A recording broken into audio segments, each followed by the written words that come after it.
Eerder deze maand woen 3 studenten van het Friesland College de Energie Ontwerp Challenge 2021. Ze ontwerpen een lietse wienmoenen die dwarszame energie opwekken kunnen om de miljard meidjes opplakken in een wereld dat geen elektriciteit is, likas in Tredde Wraadland.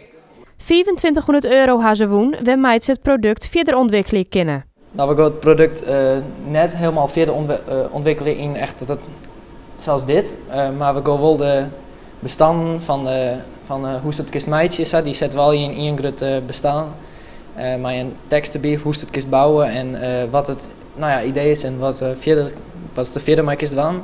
En dat doen we al je mooi in een pakketje en dan stuur dat naar Oxfam Novib en het Rode Kruis.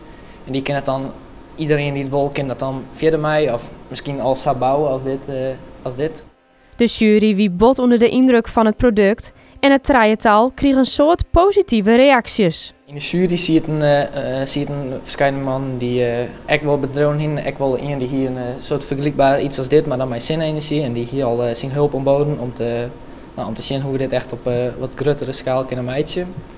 En sowieso dat we gaan in Zoetermeer hebben we een soort dij meidingen, daar wie ik al je bedrijven wil, mijn marketingbedrijven en dat soort dingen die ons wil helpen. Dus we hebben genoeg hulp.